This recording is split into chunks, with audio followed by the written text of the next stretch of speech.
Water has always been a big part of our lives in the Flynn family. We all grew up surfing. We all grew up around the ocean. If you don't respect the ocean, if you don't have a respect for this thing, which is alive, the ocean is alive.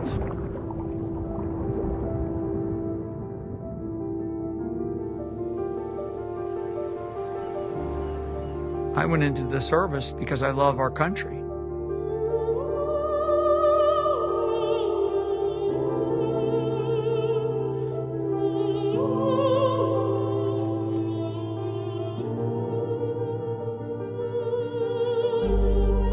He was one of the most respected generals in the military.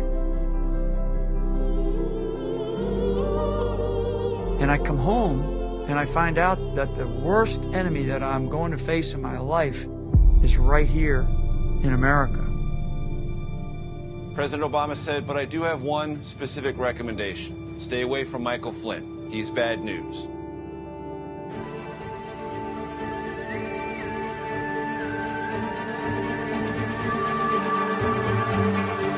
They're calling me a traitor. They're saying that I committed treason. They're saying I'm a Russian spy. That Obama was involved in the targeting of Flynn. He was, by definition, the most dangerous possible person. I had to fire Flynn. His contact, General Flynn. He was a private citizen, General Mike Flynn. There was a moment where I just felt like I was drowning, and all of a sudden, a whole series of things started happening.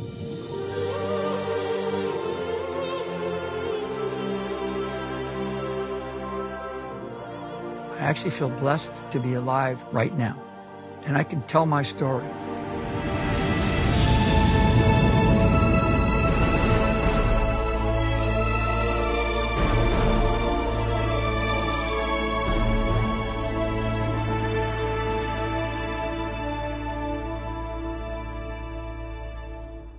If we're going to war, that means we failed.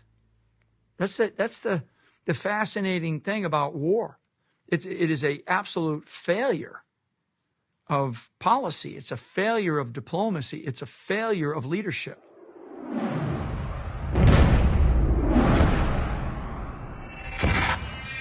Probably one of the greatest sacrifices.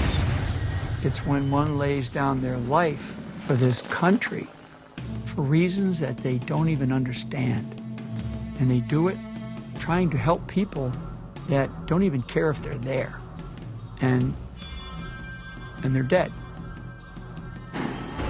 We are A+, Gold Star for participating in war. We are a failure at winning wars. Peace is the aberration, and war is the norm. No matter how many times I've deployed to different places where there was some aspect of danger, you always feel a sense of fear. Your experiences help you overcome that, but you never are without it. You know, coming off of a truck or getting off of a helicopter or getting off of a plane in a place where you can smell death, you can smell fear. War is like this massive racket. I mean, we are at war constantly. At the end of the day, it's about making money.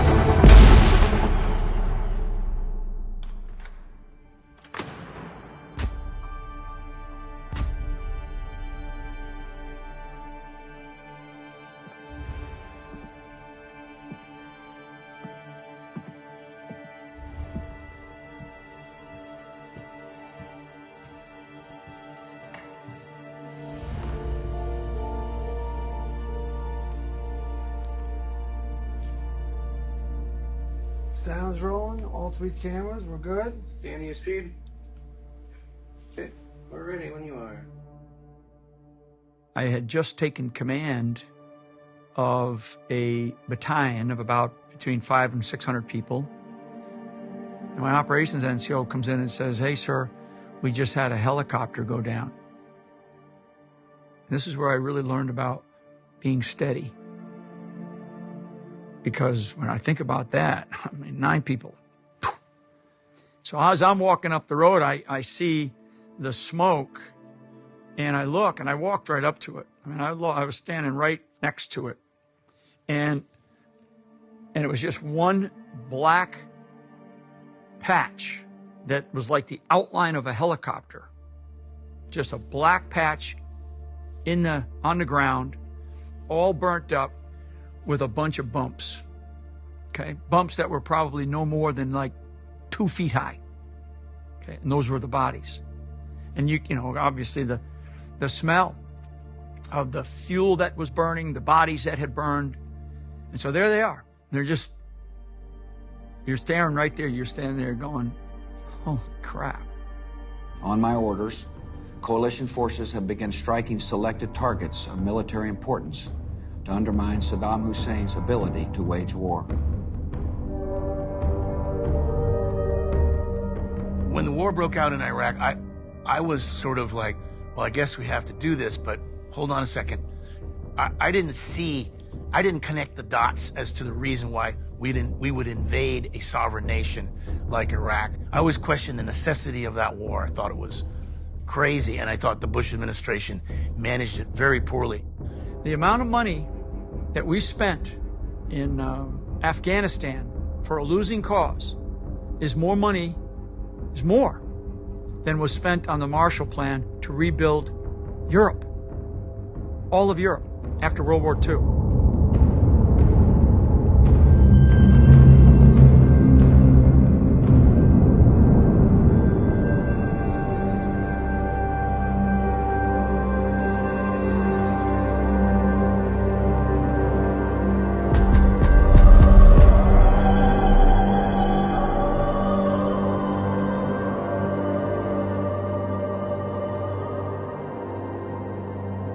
Let me show you. I gave you a little bit of explanation. So Tucker, this is wild. Tucker, I'm brought in here like about I don't know, it was over a year and a half ago. I'm brought into this room, and I meet these two moms, and I was like, what caused you, what possessed you to do something like this? And it was basically, we believed so much in what was happening to you that it was wrong. And they said on their spare time, they put this together. I personally grew up in a completely different world where I didn't question a lot of the big lies because I didn't realize that they were lies. I was complicit in the lying without knowing it. I supported the war in Iraq and argued on behalf of it before it started. And it wasn't until I went to Iraq myself in the winter of 2003 that I realized how wrong I had been, the degree to which I had been lied to. It was a big turning point for you. It changed my life completely, and I realized I'd been complicit in this lie. I don't care what party they're in. They're in Washington, D.C. That's the party. They have their black tie affairs, they have their little clubs, their little cliques, and they got their little business enterprise that floats around in these events. I would be sick to my stomach in some of those things, because you're looking around going, these are the son of a bitches that are just, I mean, we're still at war. There's people overseas being killed. And I'm thinking to myself, this is just not right. If you have the same people in charge of a series of counterproductive wars from which the United States derives nothing, only, loss of life, draining of the treasury, evaporation of our prestige and power abroad, the U.S. is much weaker because of the last 4 wars we fought, beginning in Vietnam in 1964, from Tonkin Gulf to here. 59 years. We have not fought a war that made the U.S. stronger. When we confront a regime that harbors ambitions for regional domination, hides weapons of mass destruction, and provides haven and active support for terrorists, we are not confronting the past. We are confronting the present. And unless we act, we are confronting an even more frightening future. Paul will be remembered for a lot of things. They make him out to be a saint. That's what he'll be remembered for in history. As a junior officer, I couldn't really articulate it, but there was something there that I felt, it seems as though it's just a perpetual fraud, waste, and abuse life cycle. Yeah, we're going to go after terrorists, but you don't need an entire machine, conventional machine, to be in place constantly at all times in Afghanistan or in Iraq, for that matter, or really any other place, because we have strategic capability to go in and out surgically to address certain issues, literally within a few hours, maximum one day, globally. So why not use that methodology rather than constantly pumping in billions of dollars a month? They want the problem to exist so that that money flow and the constant defense budget can go ahead and fund the military-industrial complex. He became very close to Stanley McChrystal. From what I read, McChrystal told Michael, you need to come in, we need to clean this up and we need to fix this thing. For whatever reason we were there, we were able to get Iraq under control because of the efforts of Joint Special Operations Command and specifically Michael's acumen in what he had been trained for throughout his career in intel. There are 193 countries on the planet, according to the United Nations. The most premier unit within the world to fight against terror, General Flynn was the senior ranking intelligence officer in that unit. You literally have to be the #1 intel officer for that year's cohort. Impeccable background, not like a single blemish in your entire military file to be selected for that position. Mike's, pretty senior in rank at that point. I think he's maybe a 2-star general, 1 or 2-star general. And Charlie's there as well. And what they're seeing is the information that they're getting about who the Taliban were, how they were fighting, where they were getting their ammunition and so forth, that they were getting from the intel community was a bunch of bullshit. It was poorly served up. And there was no interagency coordination. I think Mike knew, and I think a lot of those guys knew, that if something drastic wasn't done, they were going to be there for a long time. I actually met General Flynn for the first time around 2005 or 2006 in Iraq. We would go to areas where they train military and military intelligence. And General Flynn was oftentimes put up on the screen as someone who had done a superior job. I mean, he was treated as the greatest intelligence general for his generation. Everybody respected his ability to really perfect intelligence. The objectives, our overarching objectives, we got so far astray.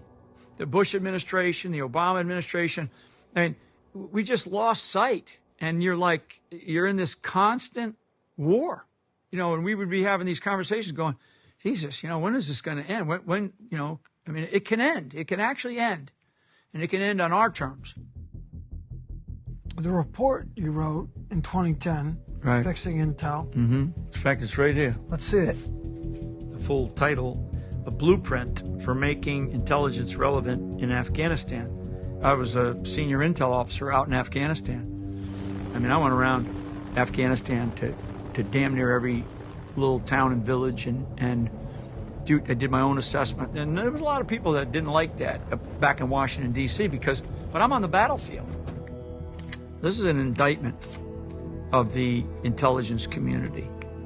And to a degree, and I'm a part of it. So it wasn't like I'm not indicting them. I'm indicting something that I'm a part of. What's in here are solutions.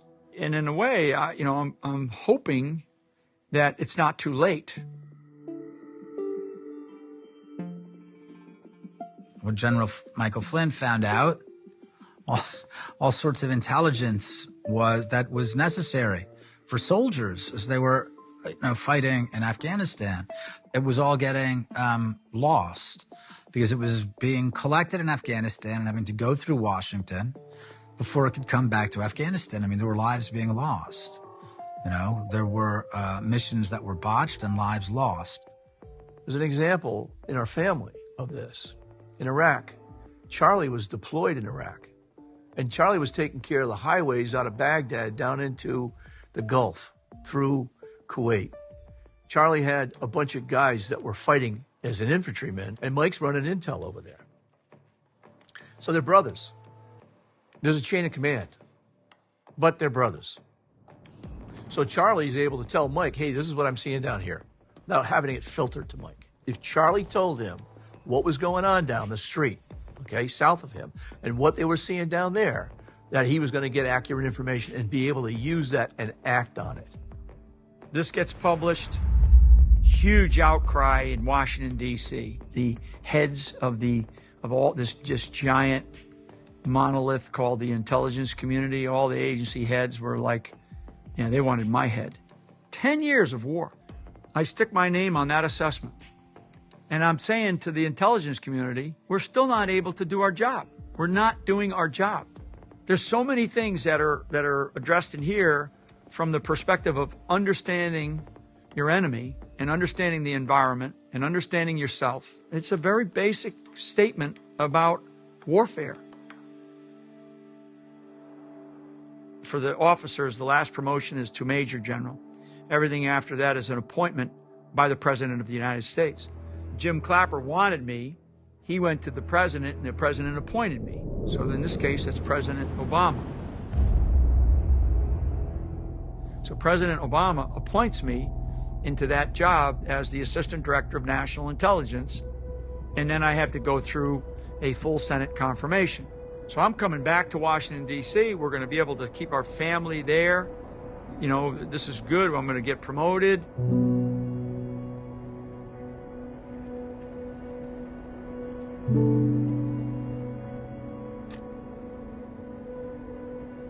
Many recall the famous article Mike Flynn wrote called A Blueprint for Making Intelligence Relevant, which is one of the reasons why I brought Mike to ODNI, to fix all the intelligence issues that he'd been complaining about.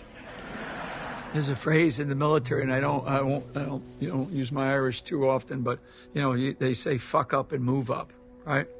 And and I'm thinking, well, maybe I fucked up so bad that they're just going to move me up to shut me up.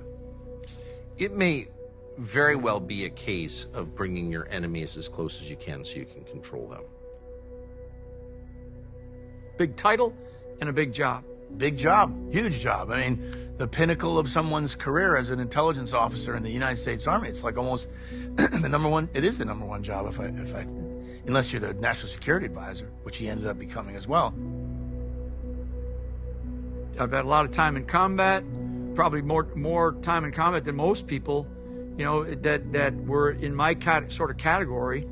And I've had a lot of time, you know, in the field, in operational assignments. And I'm also a Democrat. We were Kennedy Democrats, never Republicans. You're blue-collar Kennedy Democrats. And the media loved Mike at that time, interestingly enough, because, again, the Obama administration saying, hey, this is our guy. Well, he's a Democrat. He comes from a Democrat family. This guy's been in combat for 6-7 years. All this stuff. But, you know, what kid from a small town who grew up in a huge, poor family, you know, something like that, it's a big deal. So there was a lot of problems when he took over DIA. The establishment, especially what they call the SES, the senior executive staff in the Department of Defense, was like, oh, this guy, this is, you know, we've seen these types before. We're going to railroad him out of here. I've kept everything. I'm like a pack rat with stuff, you know, awards, decorations, gifts that were given to me. And I've kept binders of them, you know, different things. Orders. And so what really drew me to General Flynn, even though we had not started working together formally at that point, is that in all the meetings we had, his moral compass was very clear. And that was that as an American government official, one must put the interests of the United States first. It's the mission which matters, not the individual, not lining your pockets for your career after you retire from government, not building your empire to, you know, get to the next, you know, rung within the federal government. This is what matters. And it was wonderful to see that someone could rise to such heights while keeping so true to these values that made America great. He was one of the most respected generals in the military, plain and simple. And so, you know, what more can we ask for than to have one of our most successful generals be at the top of the intelligence apparatus for our military. And that's why he had strong support. But in January, President Obama told the New Yorker magazine's David Remnick that ISIS, which was then still considered a part of al-Qaeda fighting in Syria, was like a JV basketball team. These guys they want him to say that ISIS is the JV team, and he's like, that's not going to happen. They wanted that narrative to show that we were being tough on the enemy overseas that we were fighting and that we were winning. We weren't winning. And in fact, the enemy is growing. They're expanding. Now, the way I remember it is we're getting ready to go testify to Congress in an open hearing, and I get my statement that had been vetted through the national intelligence community and through the DNI and also over to the White House.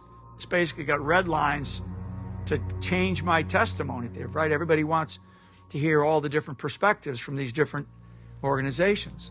So mine was changed. And I told my congressional affairs officer, I said, I'm not going to change it. That's not right. A lot of people on the inside that were the underperformers had a lot of institutional clout that pushed for that as well. It was literally an organization that had rot in it that wanted to keep that rot in place. I know what the CIA's reporting. I know what the National Geospatial Agency, National Security Agency, FBI, all these different organizations are reporting.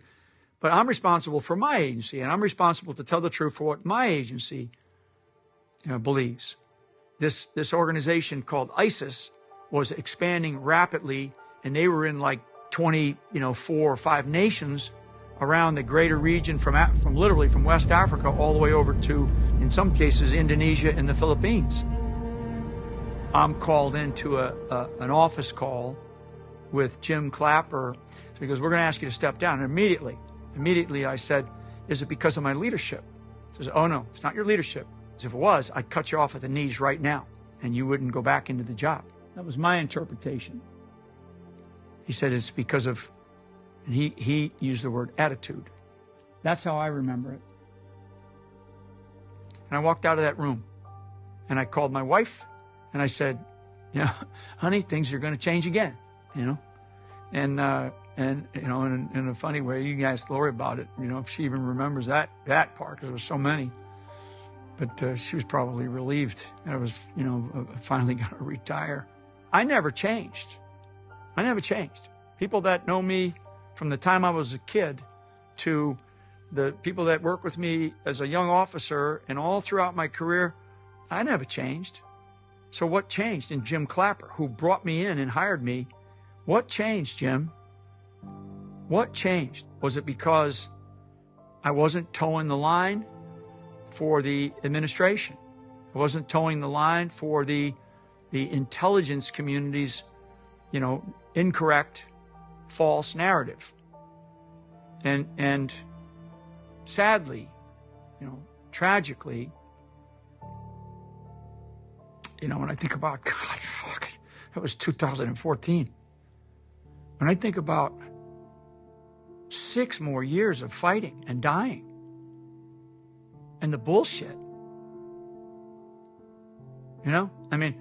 my responsibility as a senior officer in the military, and definitely as a senior intelligence officer, is to protect, save, and win.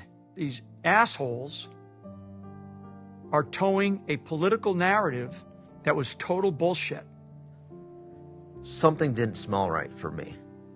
And the very next day, I sent a direct message and it said, sir, I think I know what happened to you. Unacceptable. You have a loyal soldier for the rest of your life. Let me know if you ever need to utilize me to help out. Because I thought that was him being resigned was totally unacceptable.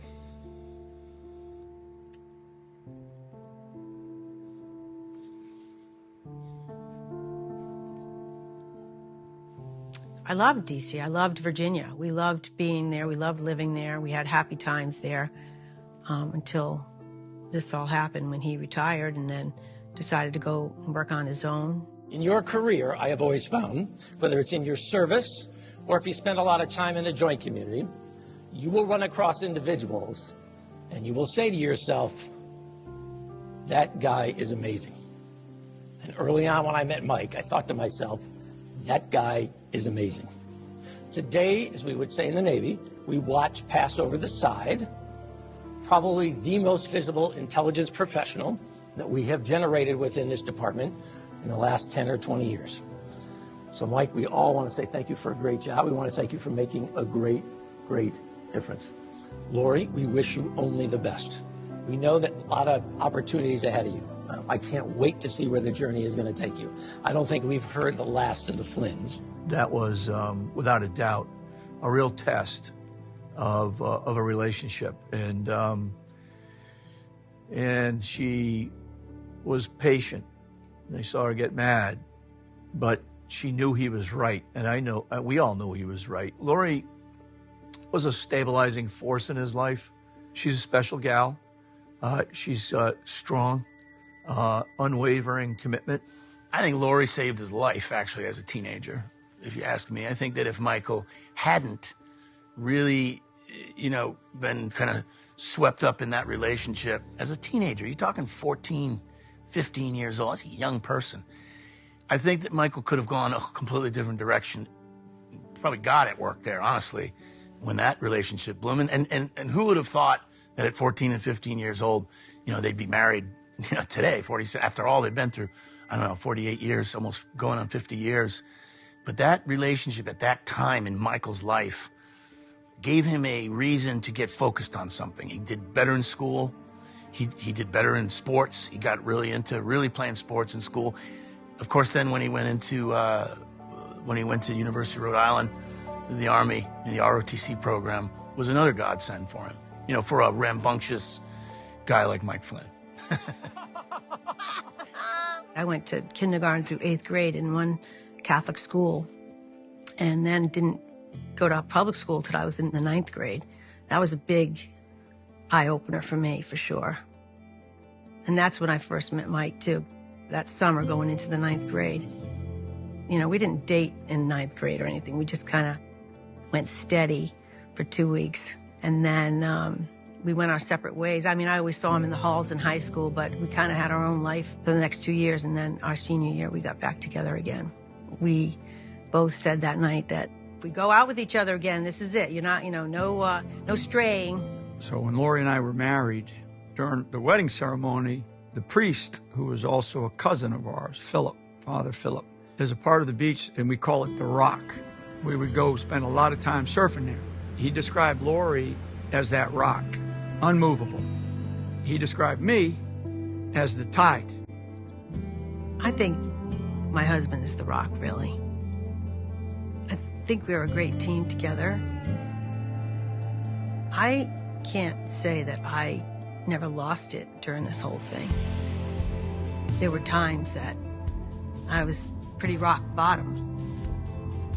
And he always was the strength that I needed to go on.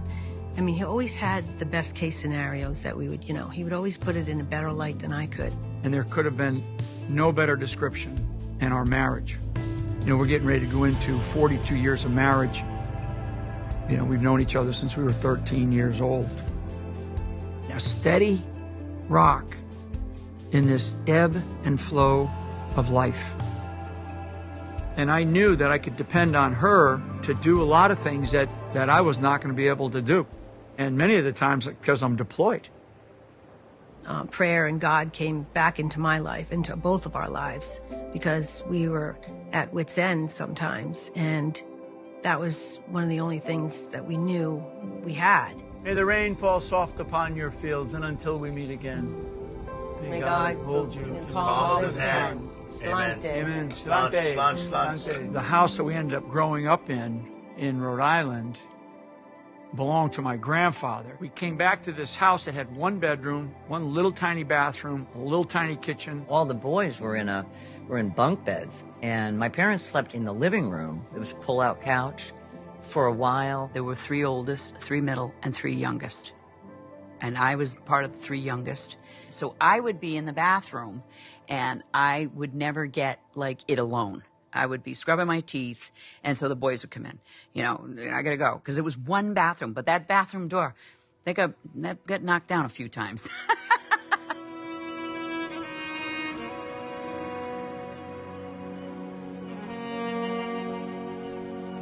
Here's, you know, 9 kids, 11 people in a 1,200 square foot house. So our backyard, our playground was the ocean, was the Atlantic Ocean. My parents were great. They just let us go. And the beach was there. The water was an outlet for us. I mean, I remember paddling out when I was 7 or 8 years old in the lineup in big waves, hard at Ruggles Avenue.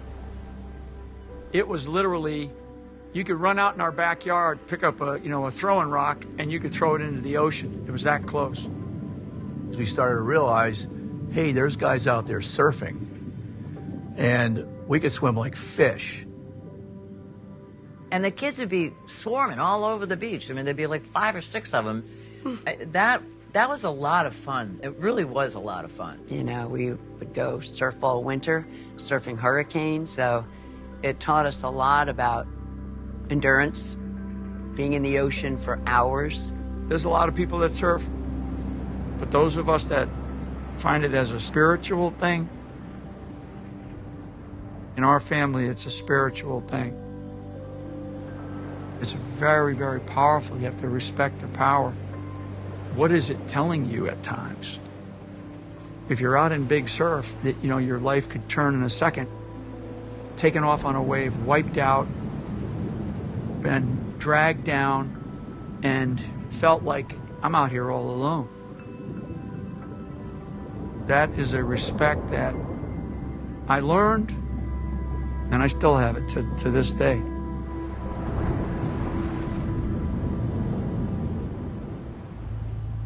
You got to remember, your entire adult life is in the military. All you know is a command structure like the military. You don't have a lot of experience in business. You're getting things set up. You know, he wants to work. He still wants to have, service to country again, service again. Michael Jr. was actually working for a company that I was running at the time, and he came to me and said, I'm going to go work for my dad. We're going to start a consulting group. Companies were hiring him for advisory work. I think he was on some boards of some private equity groups. Normal stuff that generals do when they get out of service. We essentially formed a business together. He was just like, you want to go into business together? I said, absolutely. I mean, this was a guy that I had grown up, idolizing my entire life. And this was a chance for me to get to know my father, and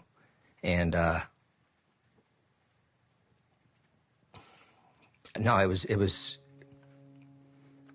it was an opportunity I knew I had to take, that I wanted to take.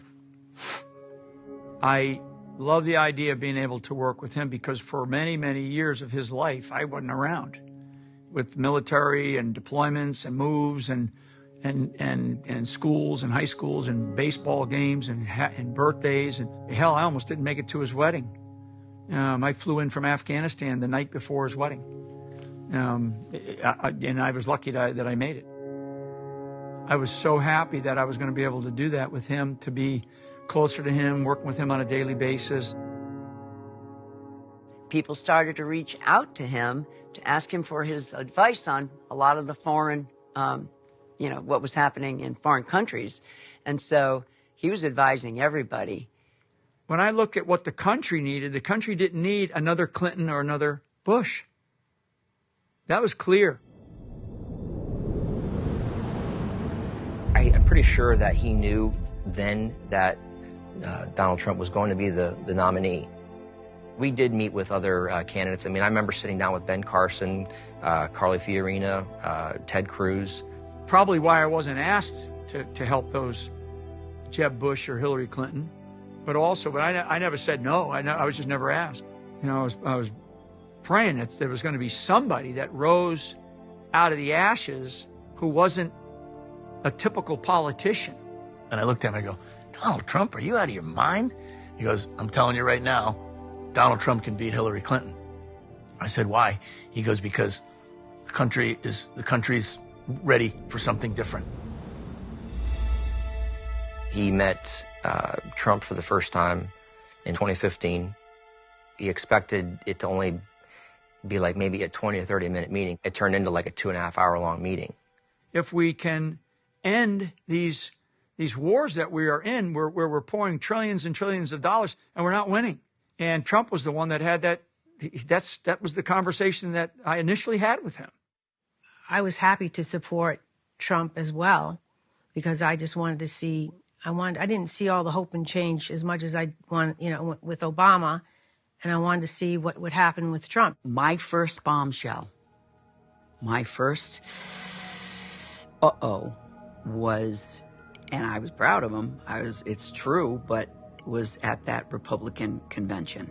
But I was concerned about that with him, because he was now in another world with politics. Elect Donald Trump as the next president of the United States of America. Thank you very much, and God bless America. From that moment on, I started to ride with Donald Trump, literally ride with him. And we'd fly all over the country and go to these different campaign rallies. We'd do 3 or 4 cities in a day, and every place that we went to would have, no less than 10,000 people. And in most cases, they had 20, 30,000 people. Unbelievable.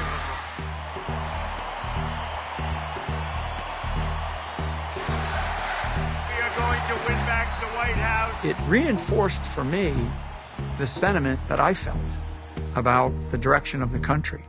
These big institutions, these complexes, right? I call it the security state complex, the military-industrial complex, where they were leading us.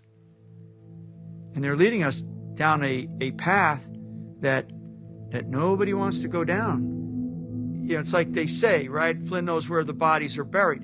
That's a metaphor for understanding how dangerous our system of government has become. And now I'm advising a guy who looks to be, he's the front runner for one of the major parties.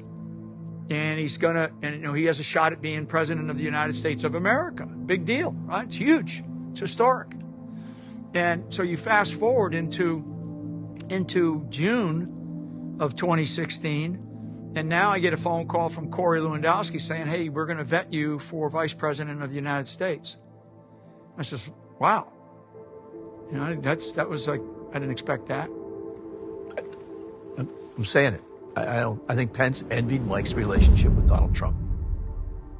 Trump respects people that know how to work.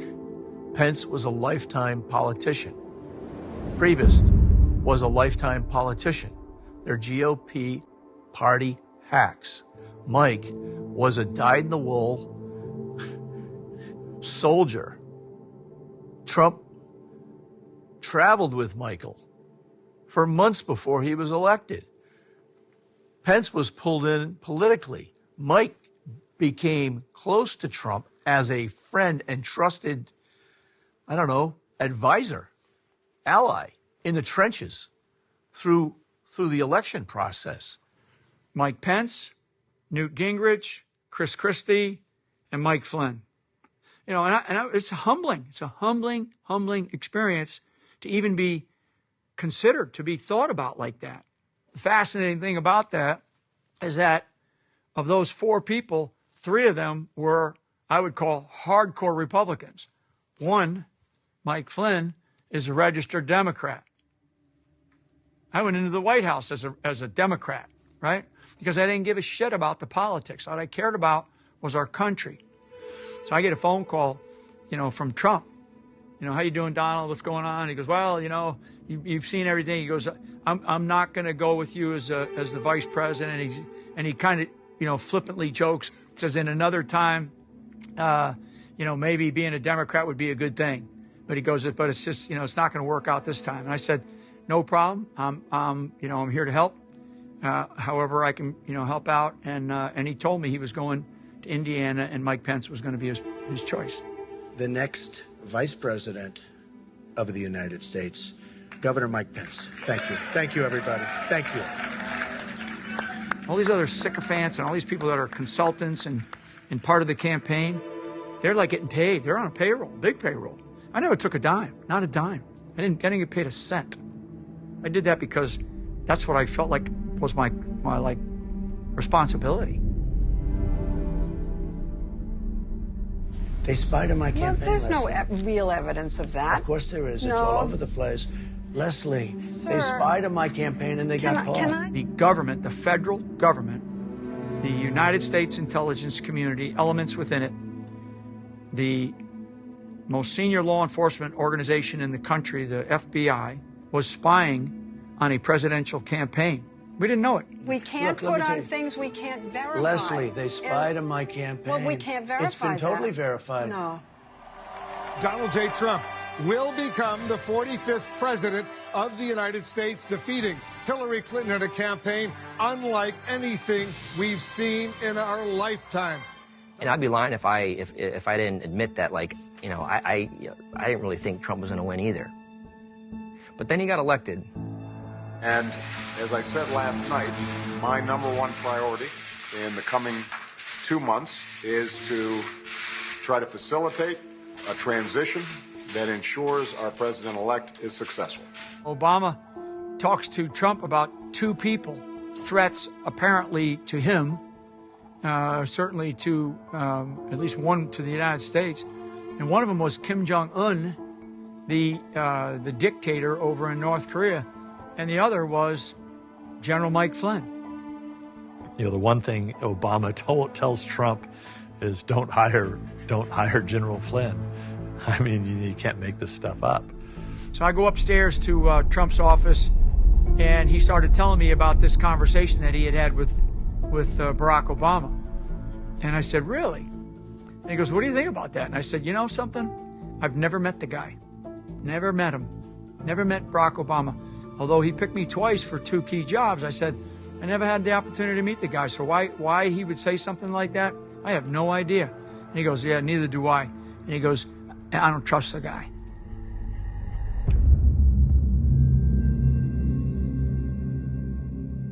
I stood up for him. I stood up with him. We won. And he turns around and goes, I want you to come in and be my national security advisor. That's a really difficult question to say no to. So I said yes, shook hands. We took some photos. We put out a press release about it. And it just seemed like all hell broke loose. I mean, it just really seemed like all hell broke loose. There's going to be a complete cleansing of the fraud, waste, and abuse, because there was indications that he was going to do an audit into the national security system to root out the rot, but not just in one little agency. The National Security Advisor is essentially above the intelligence community, the Department of Defense, and the foreign policy community, the State Department. So they have purview over all those three kind of areas within our entire national security, foreign policy making community. That's big. I didn't run the Defense Intelligence Agency, but if a guy stands up who did and says, well, actually, I sort of know a lot about this because I ran the Defense Intelligence Agency, that's a voice with weight and authority. That is a massive threat to them. Probably one of the most powerful positions in the entirety of the government, because you are a close personal advisor on a daily basis. You continue to travel with the president. You know, you are there in all of the critical meetings, all of the critical decisions for the country. You know, I was incredibly honored. I felt very well prepared, and I was brutally attacked. The bureaucracy targeted those of us who supported the president's mission of making the federal bureaucracy accountable to the American people. From the outcome of the election until the inauguration day, there is an entire operation ongoing that the government actually plans for. But now it was a bit different. The transition that we had, it was like we were at war, and it was being made so hard by elements within our own government. So this is now the Christmas holidays. My wife Lori and I said, before I go back into the White House, let's go take one last vacation. And so we decided we're going to go down to the Dominican Republic. We went down there for basically a short week, and I ended up having to shorten it because of all of the craziness that was happening up in D.C. It's an unprecedented strike. The White House punishing Russia in part for interfering in the U.S. election. The U.S. is ordering 35 Russian intelligence operatives and their families in California and Washington, D.C. out of the country. So, a couple of different phone calls, but one of whom was with Ambassador Kislyak, right? The very famous Russian ambassador. I probably made him more famous, right? Ambassador Kislyak. He's just like, he looks like a grandfather who smokes too many cigars and probably, sniffs a little bit too much whiskey, right? Tonight, a Kremlin spokesman is accusing President Obama of trying to spoil U.S.-Russian relations. Look, Russia, I know you're going to have to do something. I don't appreciate what happened, so I'm being honest with them, because it wasn't our call. It was the current administration's call. I don't appreciate what happened, but, and I know that you're going to have to take some measures, but let's not have a tit for tat, because we don't want to lose our minds over this and cause some greater outcome, like going to war. But I get a phone call a couple of days later, and he says, message received. They're not going to take any extreme action. Talk about, being able to settle down something that could have gotten vastly worse. Why do we have a State Department? Why do we have all these intelligence agencies? It's to, to protect America, protect American interests, and to keep dialogue open between our adversaries, our allies, anyone in between. So the whole idea that General Flynn was doing something wrong was ridiculous. He was doing exactly what he should have been doing at the time. He was the incoming national security advisor. His job, his role, was to help to coordinate that whole strategy across all of government to try to do what? Prevent war. January 20th, 2017 will be remembered as the day the people became the rulers of this nation again. We were ready for change, and we needed to get things moving. And one of the things that I was looking to do was to dig in and take a hard look at some of the programs that the U.S. intelligence community was involved in that I felt were useless, costly, and corrupt. And in fact, I sat through a presentation with the incoming Vice President, Mike Pence, in the transition headquarters. As we're being presented it, I started asking questions like, well, okay, this program that's been going on for a long time, what has it accomplished? Oh, we're going to have to come. I mean, then you get this. Again, these are senior guys. These are like the top people in the CIA. They're like this, and they're like, well, we're going to have to come back and we're going to have to give you a separate briefing on that. I ended up calling to have that briefing again. The next time I called for it was in the first week I was there, and it was me as a national security advisor now inside the White House. I got the same briefing, but this time they sent a whole bunch more people, right? It was like they knew that, because now I'm starting to dig in.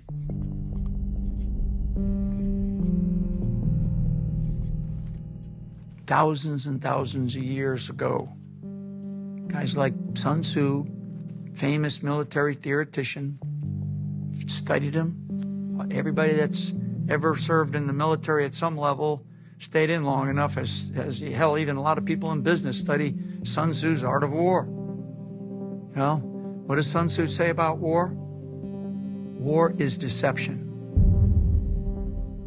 A war can be a war in the narratives, in how information is deployed in order to manipulate the belief system of people. And so now, instead of, putting a bullet through somebody's head, you assassinate them by narrative. And for a guy by the name of Sun Tzu, who wrote about all wars are deception thousands of years ago, right? Nothing's changed. The intelligence agencies are working with the legacy media to shape public perception of world events. That is not speculation. I'm not some outsider who's guessing at this because I read about it on the internet. I spent my whole life working. My father worked at ABC News before going to work for the government, engaged in the Cold War. So I've seen both sides of this my whole life for 53 years. So I can say with authority and certainty that the intel agencies shape news coverage of world events. And the more significant the world event, the more meaningful it is, the higher the consequences are, the more aggressively they shape it. Because the CIA's, they're masters at propaganda. They're masters at what's called covert influence, covert operations. Right? Hollywood, the media. You're not a conspiracy theorist. You're an observer of verifiable reality if you state factually the news organizations of record, Washington Post and New York Times, are working with the intel agencies to lie to the public and to hide relevant information from the public. That is a fact. Eisenhower had his own imperfections. JFK had his own imperfections, but they understood that there was something not right. And Eisenhower was really the first in a very somber warning. In the councils of government, we must guard against the acquisition of unwarranted influence, whether sought or unsought, by the military-industrial complex. He used this term, the military-industrial complex. And back then, in Eisenhower's era, it was not very well developed. Now we have a services complex as well. And it seems that there are too many of our leaders in the federal government, in the Department of Defense, that really put the interests of themselves, their crony contractor friends, and their careers over the national interest. Why did a guy like John F. Kennedy get assassinated? He got assassinated because he called out something that he knew to be a corrupt component of the government that was trying to usurp his authority as the duly elected president of the United States of America. I think the assassinations of the 1960s are worth reassessing because they tell you what the system is capable of. Not just individuals, but the system in which they live, work, and thrive. The imperative to preserve that system is so overwhelming that individual players in the system can be sacrificed in the name of preserving it. Like, you just need to understand the stakes here. So if you're Flynn and you're standing up and saying, wait a second, in retrospect, I think it's fair to expect that they would effectively try to kill you. Maybe not shoot you in Dealey Plaza, but put you in prison, impoverish your family, silence you, dismiss you in the eyes of most as ridiculous. I thought it was an opportunity to take a hard look at organizations, one of which I ran, and I knew a lot about other aspects of the security state, because it's not just the intelligence community, it's the Department of Defense. It includes the Department of State. It includes places like the White House itself. And it includes the Department of Justice, includes the FBI. And the revolving door in the intelligence community with social media companies, with big banks, with big corporations has been going on for years and years and years. They recruit people out of those agencies to come work for them. It's grotesque. I mean, that's when you know, when you turn on CNN or MSNBC and you see an endless parade of former federal law enforcement or federal intelligence officials paid coming on the air to analyze politics, then you know that this organization has been captured by those agencies. I mean, these are not just former government employees. These are people with active security clearances. Still, they retain their security clearances. So they are in continuous communication with their former colleagues at these agencies because it's legal, because they have the clearance. And so they are acting effectively as spokesmen for these federal agencies, and they're on the air as news analysts. I cannot think of a more perverse system. I think there were conversations and messages between Peter Strzok and someone inside of the office of the Vice President of the United States. In retrospect, it's pretty obvious to me that Mike Pence was brought in and presented to Donald Trump, who probably wouldn't know Mike Pence if he got in the shower with him. How would he know Mike Pence? He's the governor of Indiana. Pence is a career politician. Trump is a casino promoter. Like, they haven't had a lot of overlap in their lives. How did he wind up getting chosen vice president? And I think it's very obviously an effort by Republicans in Washington, permanent Washington, to put some kind of moderating force right next to Trump. You need him to win the evangelicals. That's how they sold him. He's an evangelical. Trump has no idea what an evangelical is. And so they tell him, you got to have this guy. You can't win without this guy. And I'm not saying Pence is a secret agent, but clearly, and I watched it firsthand, Pence believed that his role was to get Trump, to the extent he could, to go along with the conventions of Washington as it existed before Trump got there. Obviously. Again, I'm not calling him a secret agent, but I am saying from day one, Pence saw his job as influencing Trump to kind of let things continue to go roughly the way they were going before. That's true. I think Pence played an enormously destructive role. I know that there were people in Pence's office who hated Trump because they told me. And if we look at Russiagate, we see different people operating out of Pence's office who are part of Russiagate. But just going by the timeline and going by what we knew happened, I'm like, Pence is making this up. Good morning. Retired General Michael Flynn was during the campaign and is now one of the president's top advisors, and he has acknowledged having contacts with top Russian officials. But over the last several weeks, investigators led by the FBI have been taking a closer look at his calls to the Russian ambassador. We had the Japanese delegation down at Mar-a-Lago. We had very serious meetings. And while that was going on that weekend, Kim Jong-un over in Korea starts firing some missiles. This is the first time that the Trump administration is going to be tested on how we respond to this. And by the way, Rocket Man should have been handled a long time ago. They were doing it because Abe of Japan is visiting President Trump that weekend.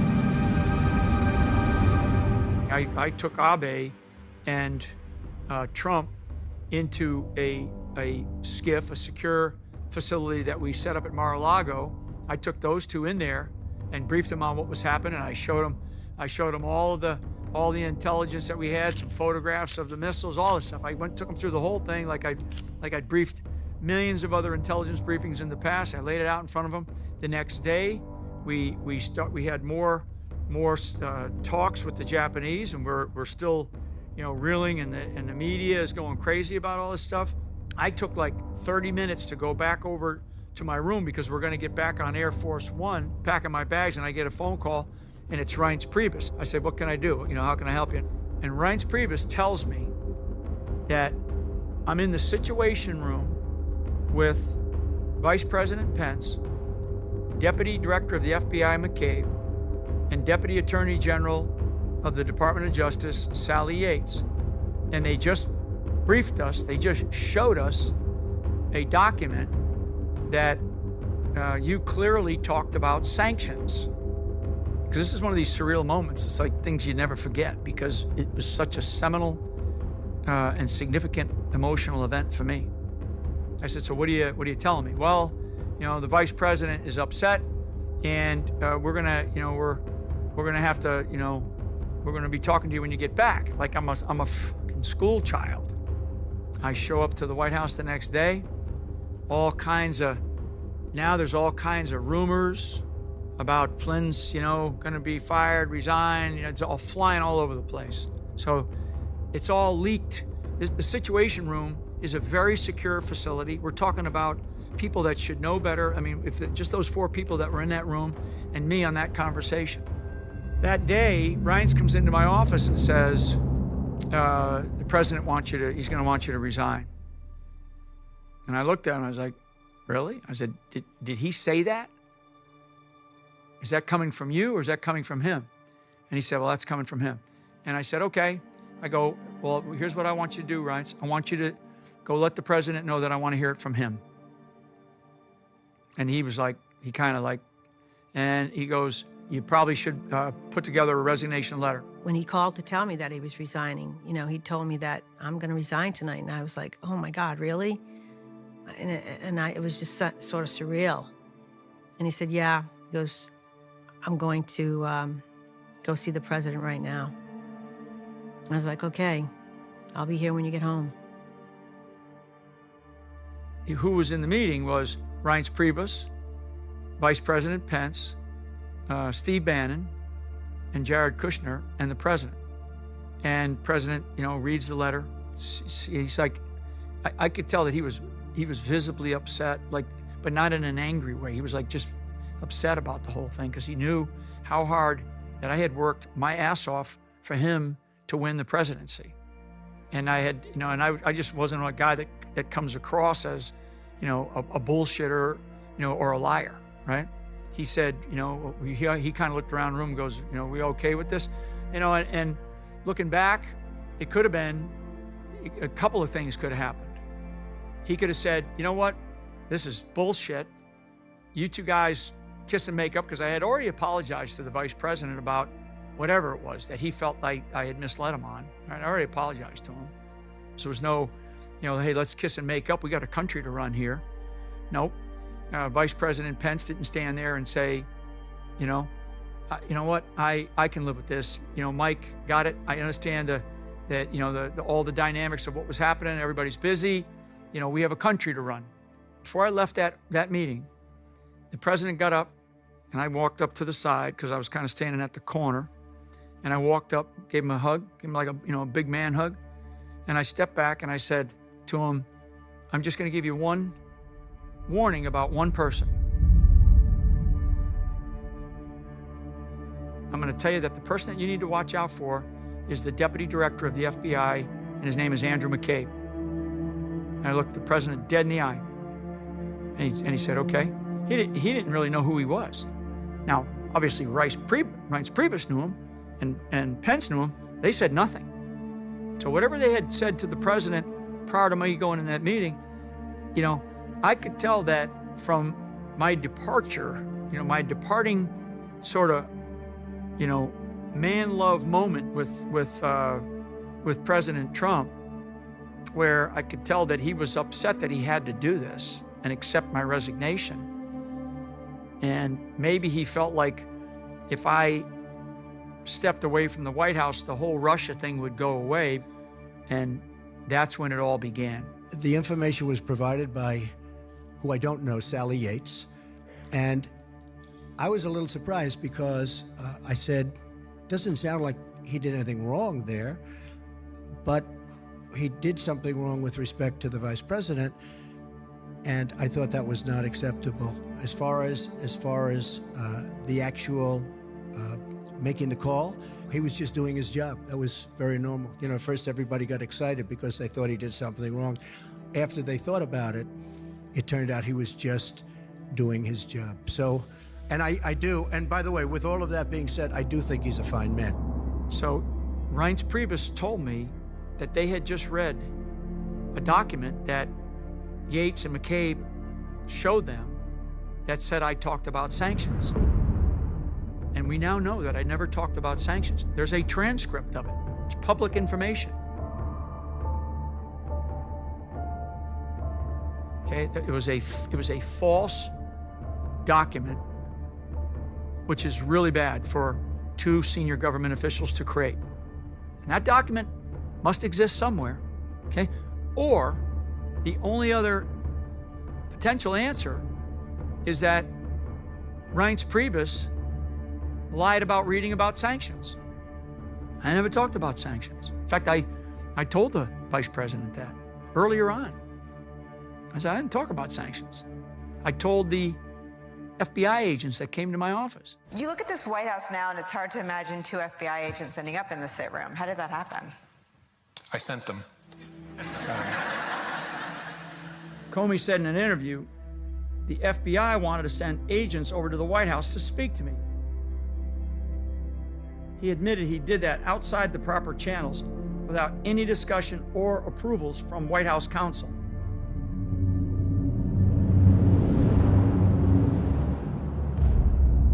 This was clearly a setup. The government will frequently try to railroad various individuals by not having, by just telling them this is a friendly conversation. No need to have your lawyer in the office, with us. And so what happens in situations like that is that the agents who are corrupt and have an agenda, it's not a genuine, fair investigation, they're free to make up whatever they want about what transpired, because there was no recording and there was no representative of their interviewee who could make a record of what transpired. A bunch of the 7th floor people, they all got together and had a meeting about this interview they were going to have with General Flynn, the ambush interview. And Bill Priestap, in handwritten notes that, looking back, you have to wonder if he wrote this down on purpose as kind of like a flag, because he knew what they were doing was wrong, or if it was just sheer happenstance that he wrote down a series of notes that said, what is the goal? Is the goal to get him to tell the truth, or to get him to lie so we can get him fired, or, hold him accountable for lying? So they knew going in what their motive was. Do we want him to just tell us the truth, or do we want to try and get him to lie to us? This is yet another example of, weaponization of, federal investigations. Both Peter Strzok and Joseph Pienka wrote he wasn't lying. He didn't seem like he was lying. He seemed like he was being truthful. I mean, they wrote this down, which is why when the DOJ came back and said there was no predicate for this, they referenced these things because they didn't even believe he was lying. When you go into an interview like this, you're supposed to document everything in something called a 302. That's the FBI speak for a form that you write down your thoughts. They didn't fill those out for weeks. And then when Peter Strzok did, he had somebody who wasn't even in the interview, who wasn't even involved, Lisa Page, editing it for him. I just told them once you fire Flynn, all you guys are going to go. And that's exactly what happened. Within a year's time, they were all gone. All the kind of the top advisors around the president. As soon as they did that, there'd be blood in the water. I'm pretty sure that's what I told to Priebus and others. I really think that those guys that were in that White House before Mike walked in that room told him, if you get rid of Flynn, the Russia thing will go away. I guarantee that they tried to convince him of that. And as we know, it only exacerbated after that. Michael Flynn, President Donald Trump's national security advisor, is under investigation by U.S. counterintelligence agents for communications he's had with Russian officials. What Stephen Halper did, with the help of the leadership of the Office of Net Assessment between 2010 and 2016, was create the institutional infrastructure for what became known as Russiagate, normalizing a known Russian intelligence officer. Okay, so here you have Chris Steele going around Washington saying, oh yeah, this is Russian intelligence that says that Donald Trump did these things, that people wouldn't take it seriously. But we know it was taken very seriously. The Steele dossier was used as the predicate to launch these FISA investigations. The stories about the peeing, the stories about the drunkenness, the drug use. It's all fake news. It's phony stuff. It didn't happen. The Steele dossier was sent by special courier from John Brennan at CIA to the White House, to President Obama, and marked, eyes only. This was Russian disinformation. This is Russian propaganda. They had to make Trump look weird. Right? Oh, he's freakish. He's bizarre. That's why he deserves these extraordinary punishments, right?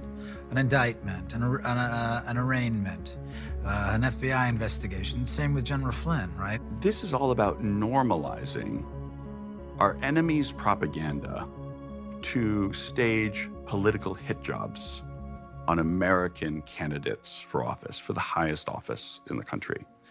The Steele dossier, which, of course, by July of 2016, Brennan knew was Russian disinformation that was generated by Hillary Clinton to smear Donald Trump in order to sort of hide her own misconduct. Hillary Clinton on the stump this week. We're joined now by her campaign manager, Robbie Mook. Thank you for joining us this morning.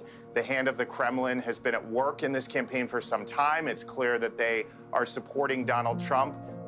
Brennan and Obama and Comey, they inserted the Steele dossier into the 2017 Intelligence Community Assessment as an annex. So what they did is they took Russian disinformation, made it into a U.S. intelligence product for the purpose of being able to cover themselves. If they were ever questioned about this nonsense in the Steele dossier, source to Russian intelligence, clear hit job against candidate Trump and then President Trump, they could say, oh, look, this is a U.S. government document. It's from the intelligence community. It is from the 17 intelligence agencies of the United States government. Don't ask me about this. It's been vetted. It's this way of very cynically covering up a horrendous crime and normalizing it retroactively. It was an act of desperation because the Obama administration and the Biden administration knew that if Michael Flynn stayed there as Trump's national security advisor, they were fucked. Because he was going to lash back at all of what they did in the Middle East, what they did or were doing to compromise the United States of America. He was squeaky clean. They couldn't find shit on him, and they dug deep. There was some story like, oh yeah, and then General Flynn left this event, this dinner, with this woman who was half Russian, half British. Well, of course, nothing of the sort happened. Nothing of the sort could happen, because here is the director of the DIA, a very important role, and so he's not going anywhere off on his own with anyone. And she's just this young woman who's married. You know, I think at the time, if I remember right, she was pregnant or getting ready to have a baby. Her life was ruined, all because of this guy named this guy they call Halper, right? His name is Halper, Stefan Halper, the walrus, right? He's a walking steam bath because he sweats all the time. You know, to have your family exposed to that kind of ugliness because someone is determined to destroy you, these are very hard things. But again, it comes back to like why people are mad about this story, why I'm mad about the story, why it hurt, why it was painful for other families to watch too, to imagine what it was like for his family to be targeted by these animals like that. I mean, they disparaged him as much as they possibly could in the media. It was all bullshit. It was all bullshit. And they were sitting there as family going, Michael fucking has a girlfriend and he had an affair with some Russian girl? I called her up. I said, hey, tell me about your relationship with my brother Mike. You're in trouble here. Your name is all over the place. We kind of endeared ourselves to her. I wanted to find out. Lori needed to know. They were saying stuff about Michael, and he had an affair. She knew it wasn't true. But how do you think she felt when she had to go see her mother and they read it in the paper? They didn't give a shit about how he felt or how that affected his family. Obama and Biden did not want General Flynn giving them a proctology exam without any kind of anesthesia. I've said that I'm surprised that they haven't killed me. Surprised that they'd let me continue to live.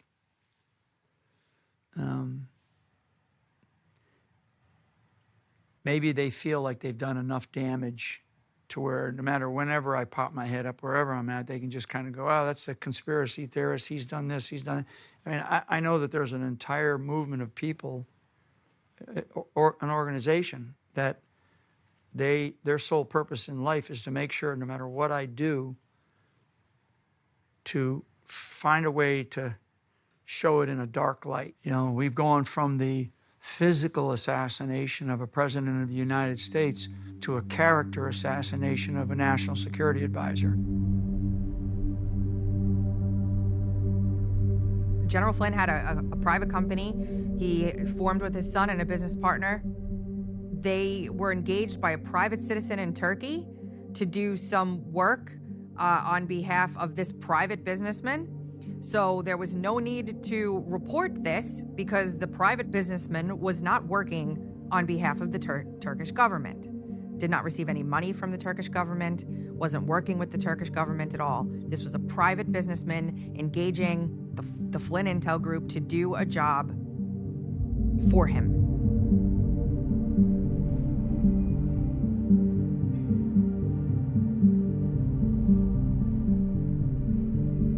All the talk was about FARA violations, Logan Act violations.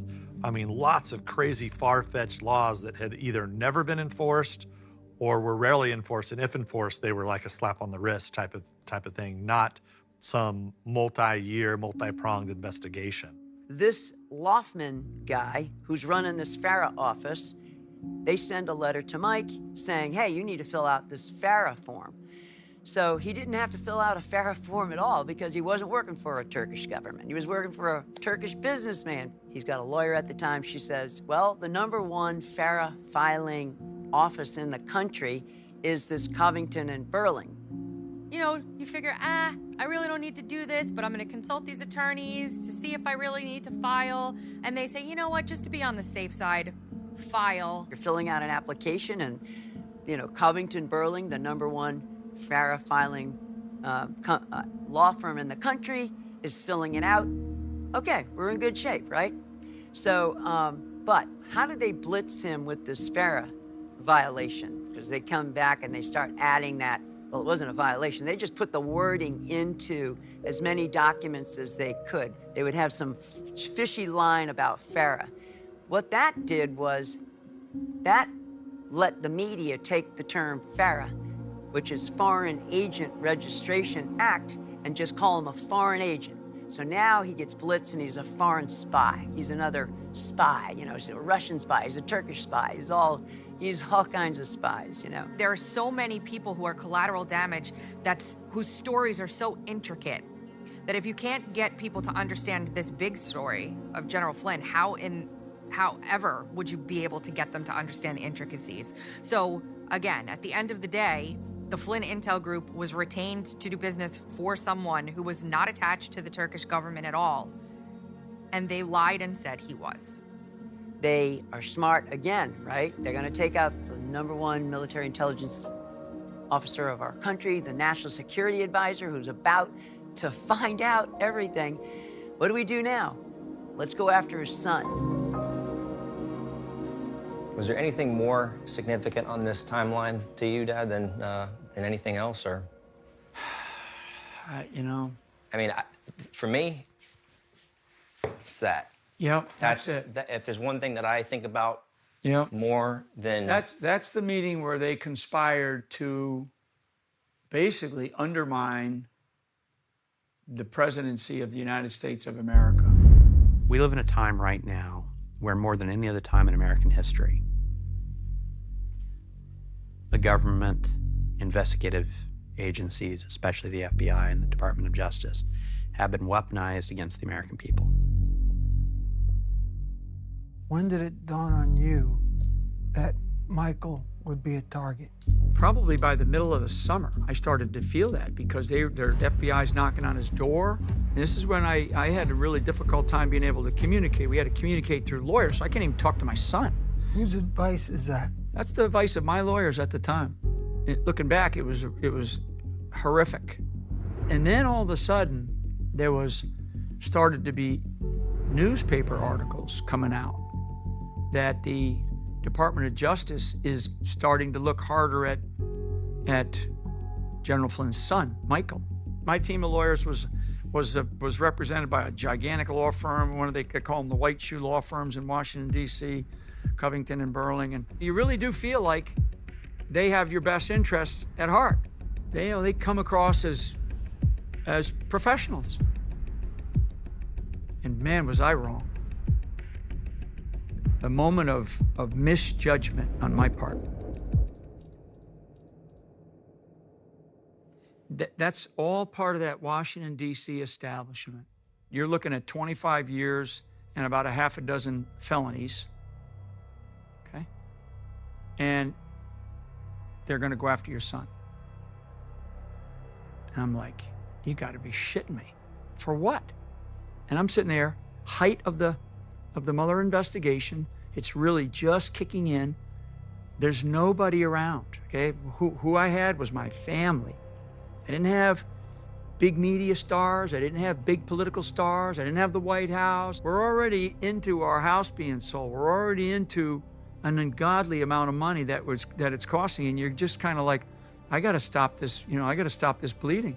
It was mental and emotional bleeding, and it was happening to me, my wife, my kids, my family. I'll give my life for my family because I would have given my life for this country. They're the reason why I fight. What they did, they knew that nothing was there. Michael Flynn Jr. worked for Flynn Intel Group with his dad and the business partner. So they saw him as a weapon to wield because they were going after General Flynn's business partner and Akeem Alptekin. As sort of a pawn, they looped in a threat against Michael Flynn Jr. to get General Flynn to plead guilty. Right? A lot of people, ask us that question. Well, why did you guys even go with Covington and Burling? They were the D.C. fair experts. They never really fought for anything. If you had something on Trump, it would help you.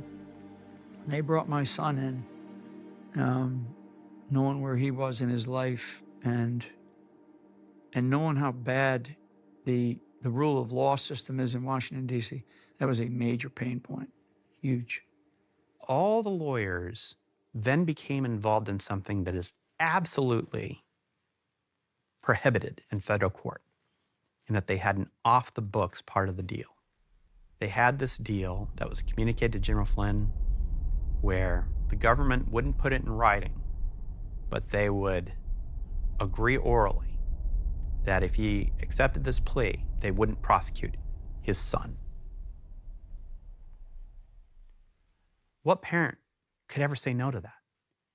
What parent could ever fight back against that, where they're threatening to put your son in jail right before that son's oldest son is born, right before their grandson's about to be born? We have rules in federal court to stop that, to make sure that these off-the-book deals don't happen. And those lawyers on both sides, the special counsel's office and the Covington and Burling lawyers, walked into federal court and they lied. They lied when the judge asked if there was any off-the-books deals. And they said there wasn't. There was. And it was all part of this effort for Covington and Burling to protect their own hide rather than to look out for their client. It was disgusting. And then also, don't forget that if you do plead not guilty and go to trial, you're going to have a D.C. jury, you're going to have a D.C. judge, and then you probably be found guilty. And, you're looking at 20, 25 years in prison. So this is probably the best deal for you to do this. And I know a lot of people say, even if that was my son, I would have never done that. No, you don't know what you would have done unless you were in our shoes. And having to have your lawyers tell you that people that you thought were doing the best for you, that this was the best thing for you, and this is the only way you're going to get out of this, is if you sign this plea deal. So that's what we did. People plead guilty to crimes they did not commit every single day in this country. A lot of the times it's minorities that are pleading guilty to crimes they didn't commit, because who has the resources to fight the juggernaut that is the American justice system? And so the government starts leaning on Covington, and Covington starts leaning on General Flynn. to accept a plea deal. A single count of a violation of 18 U.S.C. 1001, which is providing a false statement to the government. But of course, the unbelievable turn of events in today's news happened in federal court in Washington, D.C., in the courtroom of Judge Emmett Sullivan. And then the prosecution is the Department of Justice, and the Department of Justice probably had 20 lawyers there. One of them was the Solicitor General for the United States of America. And the prosecutor, in my case, his name was Brandon Van Grack. So we go into this courtroom, one of the most packed hearings that they ever had in the federal courthouse of Washington, D.C. And then all of a sudden, out of nowhere, the judge goes right off the rails, and he started going down this other path, and, well, he said, you turned your back on your country. It sure sounded as though Judge Sullivan was going to send Flynn to the clink for at least some period of time. It did, Jake. The judge stressed that prison time was not off the table, even though that's... And my lawyers tell me, going into this hearing, don't worry, you're not going to have to say much here. The prosecution's going to do most of the talking. Okay? And just the opposite happened. You know, I get questions from the judge, and I'm answering all the questions, and then the judge starts to accuse me, and he does this very famous he turns and he grabs the flag behind his seat, behind his bench, and he grabs the flag and he turns back and he says, he basically accuses me of committing treason. Could he have been tried for treason, or could he have been found guilty of treason? To the prosecutor, Van Grack, he was kind of taken by it too, the DOJ lawyer, and he essentially says, no, Your Honor, no, Your Honor, so the judge is sitting there accusing me of treason in a court, and I'm not even in there for any of that. He's hugging the American flag and he's saying, you turned your back on this country. We were shocked. There had been no trial. There had been no exchange of evidence. There had been no cross-examinations. I thought his outburst calling General Michael Flynn a traitor, I mean, he was the one who brought dishonor upon his courtroom and upon himself, right, to scream out those things. I mean, what an ignoramus. There's no doubt in my mind he did it for the benefit of the media, because the media was on pins and needles that day. They call them the talking heads on these shows, who are these former intelligence community officials like Brennan, like Clapper, like Comey, like McCabe. Peter Strzok, Lisa Page, Sally Yates. Can't control these people. And they're accusing me of spying against the United States of America for Russia. Of course, the media takes off with, well, even Judge Sullivan, in the courtroom calls General Flynn traitor. The judge, I believe, realized that what he just did would probably lead to some type of mistrial or probably lead to something bad for him, because he just accused me of something publicly that I wasn't even in there for. You could feel inside of that courtroom, the level of tension was unbelievable. And I'm looking at the lineup of prosecutors from the Department of Justice, and they were all like white-faced, like, holy crap, what did this judge just do? And the judge says, do we need time to take a break? And I do this. I don't know if you caught that, but I did this. And my lawyer said, yes, Your Honor. Prosecution, yes, Your Honor, we're okay. So we take a break. The judge today really rebukes Michael Flynn and uses words like treason, that you allegedly sold out your country. After the treason comment and after thank God they took that break, Lori, I think, said, we got to take a break here. She looked at me and said, this is going off the rails. This is a disaster. He's going to put him in jail today. You get back into the courtroom, and the judge knew that he was wrong, and he came back out and he essentially, in a shitty way, he apologized. He gave a shitty apology, but the damage was done. Threatening jail time for lying to the FBI. But I want to read you some more of this judge. This judge has become a fascinating new figure in this drama. And he says, okay, we'll come back in like 90 days or something. We'll revisit in 90 days. And, pounds his gavel, and we all get up. He walks out, and I mean, it was like total chaos. By the grace of God, Sullivan let him walk out of that courtroom without going to prison.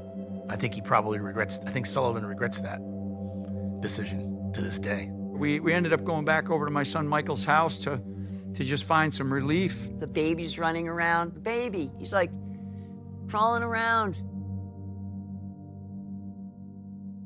We don't know that they had threatened Mike.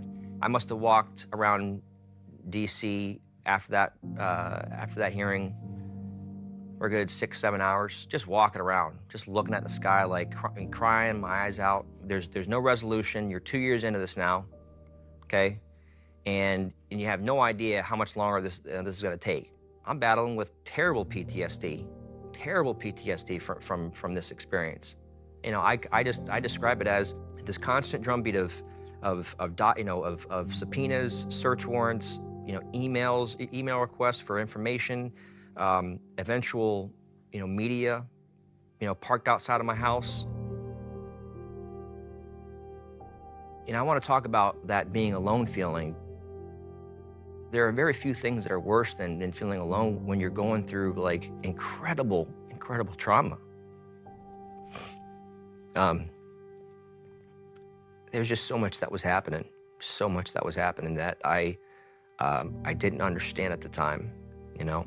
I didn't really understand the concept of the deep state, you know. I didn't understand, you know, that the Department of Justice can indict a ham sandwich concept, you know. Like I just, all of a sudden I'm hearing that my father could potentially go away to prison for 15 years. I remember the conversations that I had with my mom about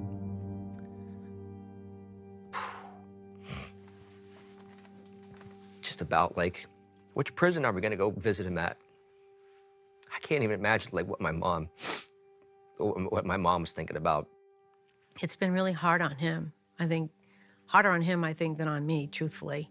Because imagine having a son feel like he is the reason your father had to plead guilty to a crime he didn't commit. I can't imagine the burden that he had on, the guilt. And it's almost like survivor's guilt, really. He just felt like, you know, his dad was willing to go to prison for him. You know, I didn't believe it. I just didn't believe it. It took me years to understand, like, oh, he was doing this to basically save me. You know, if I wasn't there, he wouldn't have done it. He'd have kept fighting. But it's like I understand. Like, I understand as a father, you know, like what you would do. You know, you'd fall on the sword to protect your child, you know? And I understand that. I understand that more now than ever. Anytime I wanted to talk to my father about this stuff, the conversation always turned into, talk to your lawyer, talk to your lawyer, talk to your lawyer. We subsequently had to talk to each other through our lawyers. It was after that. I went into a very deep depression going into 2018. Like suicidal depression. Okay, and I don't say that lightly because that is just not a topic that is easy to discuss. But you know, the only thing that kept me from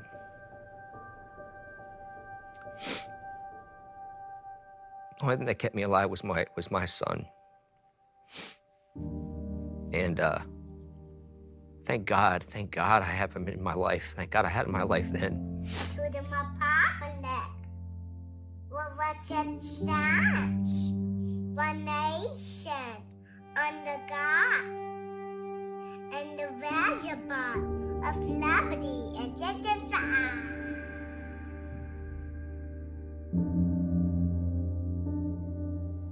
Travis was a super important part of my life. And man,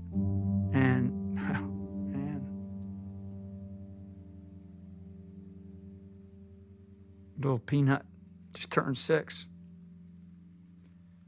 When he, you know, it's like, during this time, he's born, right? He's just a baby. And he I would hold him, and his innocence reminded me about just everything that was good in life. Everything. I mean, the innocence of a child, the innocence of my grandchild, just reminded me of how important, what it is that we do on a daily basis is. And one of the ways that you live your faith, and I like to believe that that's the way I live my faith, is through my family, is I love my family.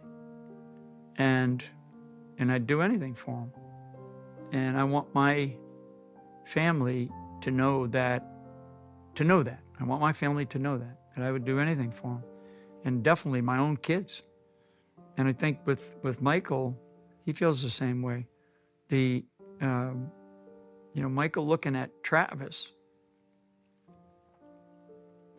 and thinking about what he was thinking about and going through that emotion of the idea that, he's contemplating killing himself. He's contemplating suicide.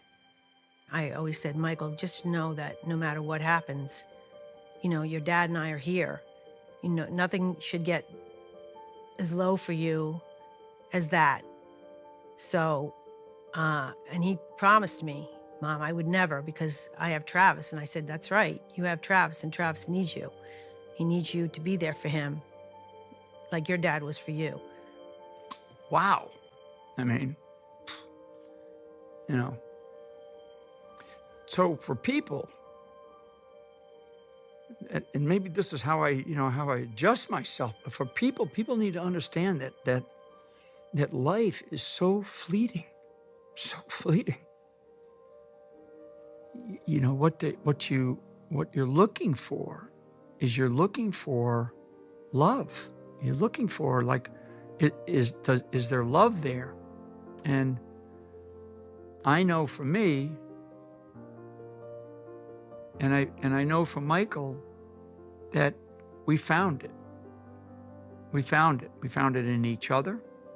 We found it in our families, and I found it in my son, and he found it in his son, my grandson.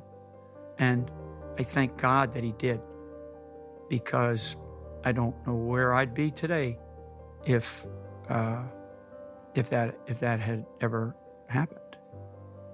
And I don't know what I would have done. That's just something I can't even contemplate it. It's just unimaginable to me.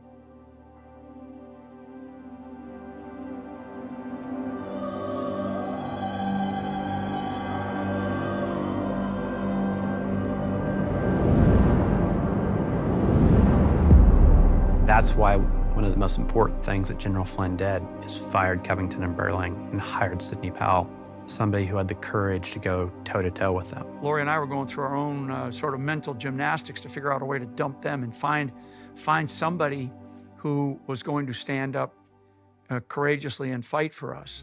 Mike gave his consent as a client to allow Sidney to read through all of the documents. And so she started uncovering the fact that Covington Burling had a conflict of interest representing Mike on this 1001 charge.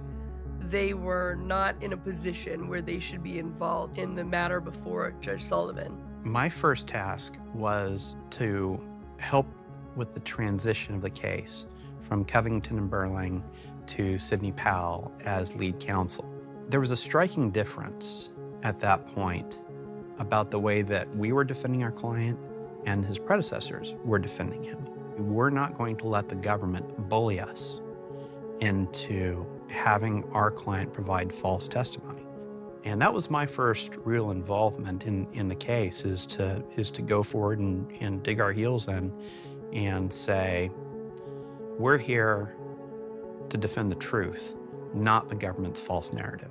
The decision then was not to get this judge to lessen my sentence. The fight now was going to be, we're going to pull my guilty plea. Particularly in this case, the amount of exculpatory information that was coming in. Yeah. I mean, I saw all of it. I was stunned with it all. I mean, it went on and on and on, and you could see through the time period of Michael's case and his dealings with the attorneys, you could see the case literally unfold as new information came out. Brady material, exculpatory evidence. In the U.S. Justice process, it's designed to be a full airing of the facts. So not only the incriminating evidence, but the exculpatory evidence. All of this is supposed to come forth into the judicial process so that there is a free and fair airing of the facts. Sidney Powell, she was aware that the Department of Justice was not bringing forth the Brady material, the exculpatory evidence that they were required to do. And I mean, it begs the question of, what have they not done? It's like, couldn't it be any more abusive? The Department of Justice Inspector General's report on FISA abuse came out like a couple of days after that 18th December hearing. My briefing and debriefing of DIA for my Russia trip came out after that. I knew about the briefing and debriefing, but it was all classified. So I'm like protected. I let my lawyers know because it's a lawyer-client privilege, but it's classified the fact of what I was doing. But now it's public. There were more and more, answers to questions that I had that started to get kind of produced as Sidney started digging into my father's case. Like for example, like the reaction of the lawyers from Covington and Burling after my father pled guilty. I mean, they were like celebrating. There's texts of them talking about, and emails, talking about how great of a job they all did that they were able to get him to plea. It's like you get one more shot at staying above water. Sidney convinced him, not only can we stay above water, we can start floating, and maybe we can get out of this. This is a lawless process.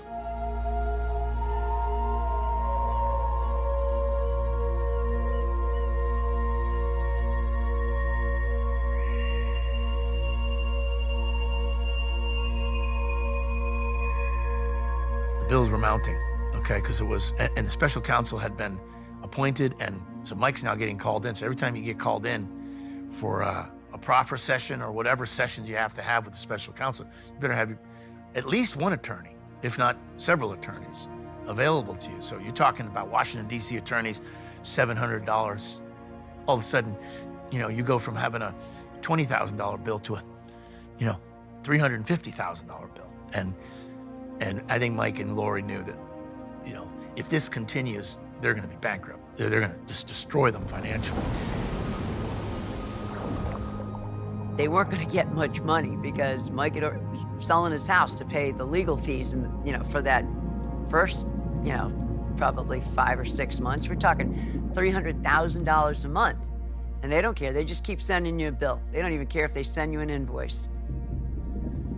So there was a moment where I just felt like I was literally deep down underwater, and I felt like I was drowning.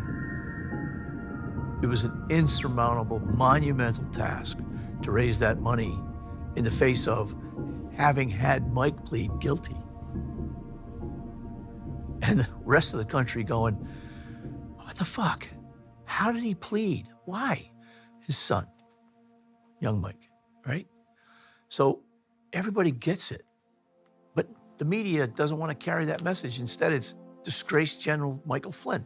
And the more they pushed back on Trump, the more people started to realize General Flynn took a hit.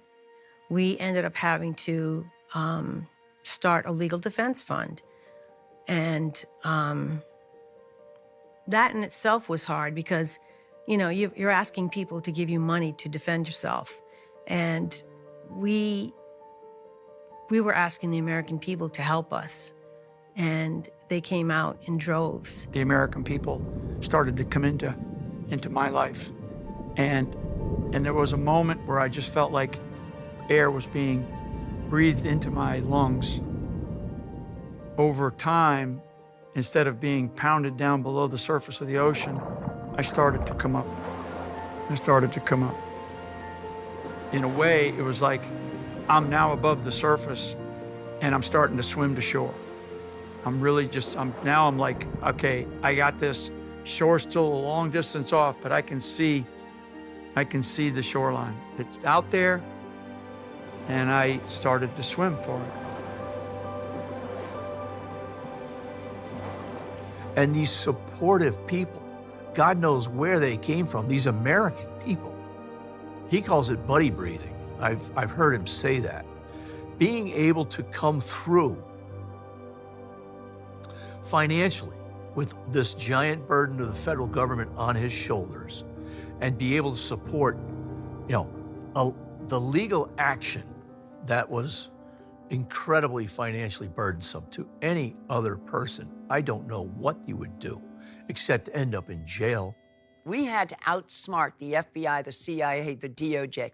We had to become our own. The Flynn family became investigators.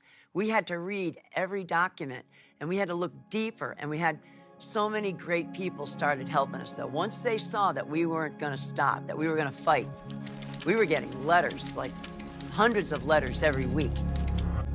Just when we were getting like to a low, there would be a FedEx box coming into the door with like hundreds of letters, hundreds of cards, rosary beads, little things to just make our life a little bit more pleasant. We would take them out and read them, and we would say, this is what it's all about. This is what real America is.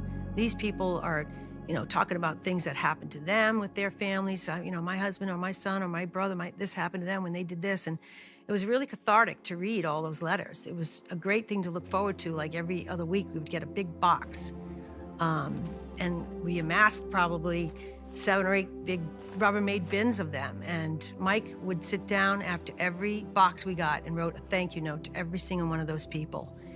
And some of them became pen pals. They would write him back, and he would have to write him back. And it was kind of a neat thing, really. But it was sort of his, I think, way to get through it, too. He would read something, and he'd say, you got to read this letter. Or I'd read it, oh, you got to read this letter. And they were just great, great letters, tearjerkers, a lot of them. But it really did open our eyes to what America really knows about what's going on with his case, because they came from everywhere, some of them overseas, So it was, it got us through a lot of the tough times. It really did. Is it true he went to the 99 cents he loves? Tell me about that. Well, it's not 99-cent store anymore. Now it's $1.25. But yes, we would go in there. He would get, there's like cards for $1, and you could get like a pack of 8 or a pack of 12 for $1. So why not? We just put about as many as we could in the cart. We always got the ones that had the American flag on them, but he'd go through them so fast, I ended up having to order them from somewhere else so we can get like a pack of 50. I think it says a lot about what the American people were wanting out of this.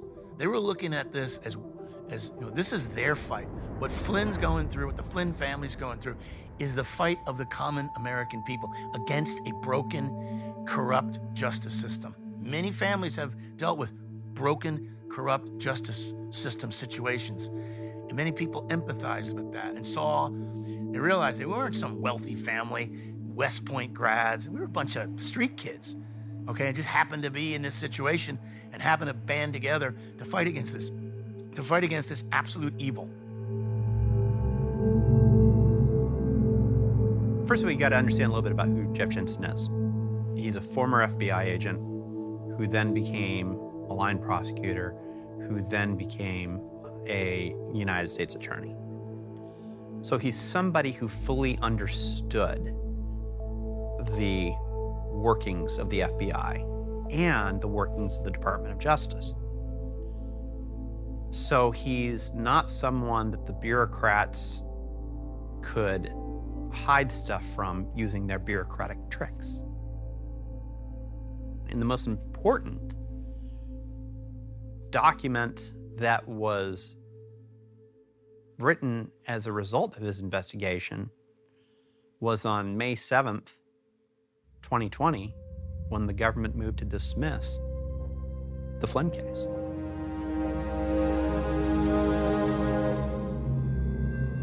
No, not so quick. Time for Emmett Sullivan to go after Flynn.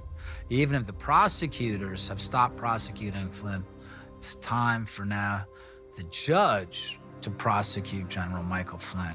That's really weird. That's really twisted. There was no reason for them to do what they did in the first place. It was political. It was a hit job by the former Obama administration on the incoming administration. And they targeted Flynn because they felt that that was going to be a spot, especially with Russia, because he sat at the table with Putin one time, which is our family a joke. Michael, if he was told to shoot Putin in the head that day, would have done it. Because he's a soldier, always first. If his job was to get there and shoot Putin in the head, he'd have done it. There's something else that's a part of the story that I don't know has been told that I think needs to be told. And that is President Trump offered a pardon in the spring of 2020, before the government's motion to dismiss, and actually before most of the exculpatory information had come out. General Flynn had an opportunity then to put all this behind him, but he didn't want the pardon. He wanted to be fully vindicated through the government's motion to dismiss. And Sidney had the guts to tell the president, thank you very much, but this time we're going to keep fighting. As a result of that, the full exposure of the government's misconduct against General Flynn came to light. But everything that came out probably wouldn't have unless General Flynn had the courage to say, I don't want to pardon yet, I want to fight. I'm really proud to be on a legal team that supported him in that. Had anybody heard that? I don't think so. I had to get permission from the client to tell it. We were praying to God that we didn't have to use a pardon. But I knew that Sullivan was waiting for the election to come. And if Biden had won, which he did, and my husband hadn't gotten pardoned from Trump, they would have somehow figured out a way to rescind any kind of dismissal and take him back into court and retry him or whatever. I knew that was what his plan was. That's how vindictive that judge was. And I was grateful, but I was also sad because it should have never came to that. My husband didn't need a pardon. He didn't do anything wrong. And so the pardon is kind of one of those things where it's a little bit bittersweet.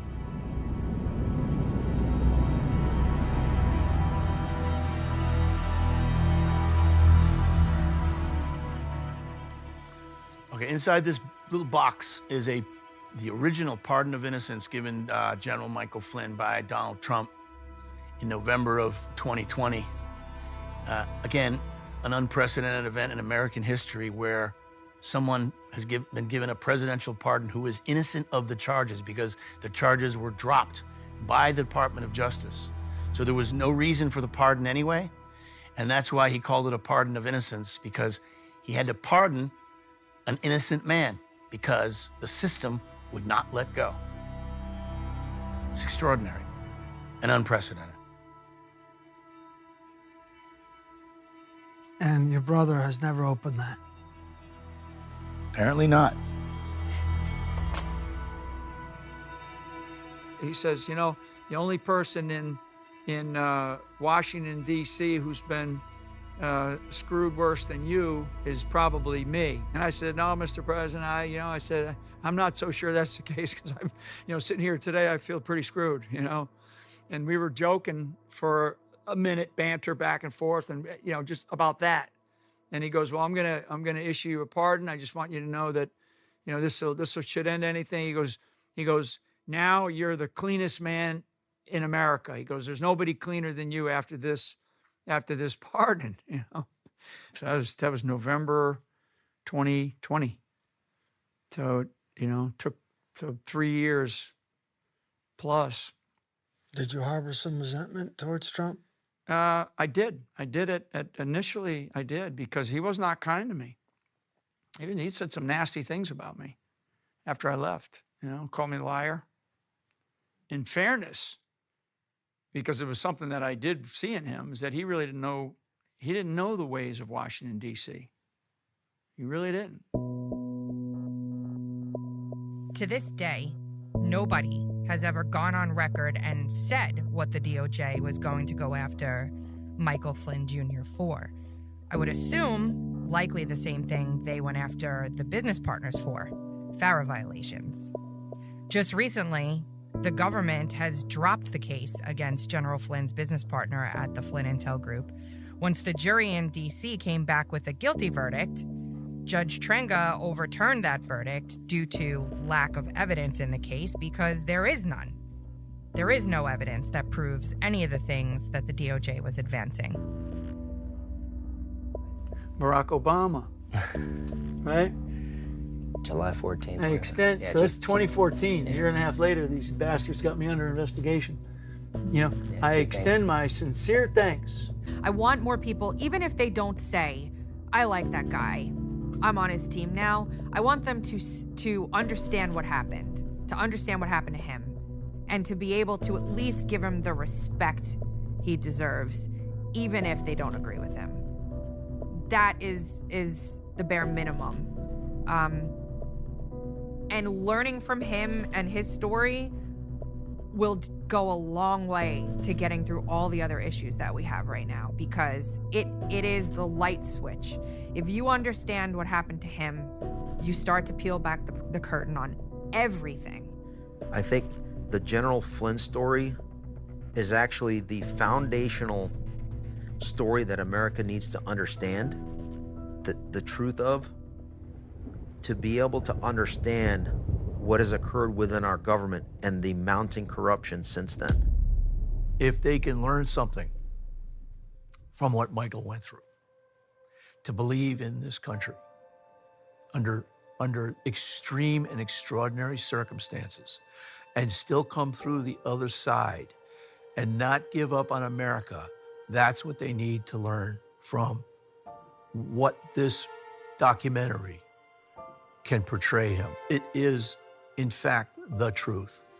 He will not stop fighting for this republic, for this, what he calls, experiment. My mother and father would be so proud because he's the only person that could have withstood. They knew that he was the only one. He was meant for this time. He's the only person that could have withstood this type of, this evil, this unfathomable domestic evil that we're facing, and beat it too. It's very hard not to get jaded and turned off and just say, I'm just going to go away. Mike Flynn is not going to do that. Mike Flynn is, I think people need to understand, he's going to be there fighting for them. Maybe not as an elected official, but certainly as a public person, as a veteran, as a father, as a grandfather. He's going to be out there swinging at the fences to try to bring sanity back to this country, because we are going off the rails. This country is going off the rails in many different directions. Economically, militarily, and socially, we are in a bad place right now. And I think people want hope, people need hope, but more importantly, people need warriors, and I think you're going to get that from General Flynn.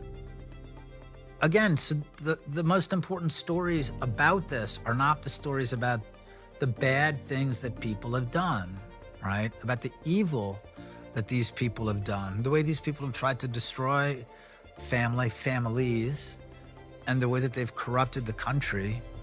No, the most important thing is to go to the other side and look at what happened. I mean, look at all these things.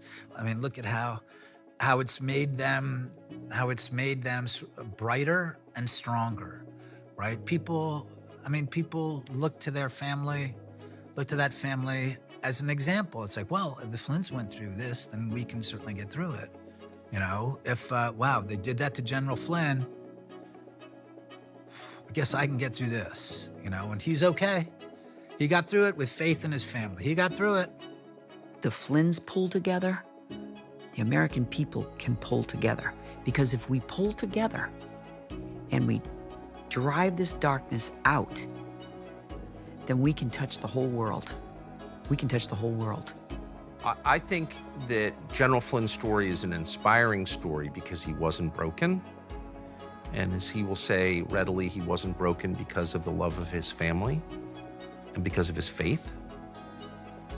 General Flynn found himself in a circumstance he did not anticipate at all. This is not the life he prepared for at all. He's not a political figure. He's not even a Republican. He's not politically active. I don't think he ever expected to find himself in the fulcrum of history. And I know he never expected himself to be persecuted by his own government that he had served for the course of his entire life. But all of that happened, and these things do happen. We can't know our future. None of it is known. I have some sense of what I'm having for dinner tonight. Beyond that, it's opaque. And that's true for all of us. We all could wind up in a situation like that, and the only thing that we can hope for is the strength to continue to tell the truth in the face of adversity, and to be surrounded by people we love who support us, and to come out on the other end whole. And he's achieved all of that. And so I see his story as a great victory, actually as a triumph. He's still whole. He's wounded by what happened to him. His family's wounded by what happened to him, but he's not broken. He still has dignity. And he still has an unwavering commitment to tell the truth. You may not agree with him, but he's not lying to you. He's saying what he really thinks. And if you come out of a situation like the one he lived through with that intact, you've won. Is there any regrets that you have in life, right? And for what I've experienced, I should sit here and say, yeah, I got a lot of regrets. But when I look back on my life and I understand the lives that were lost, I mean, I'm sitting here with you. I'm like, I'm here and I can tell my story.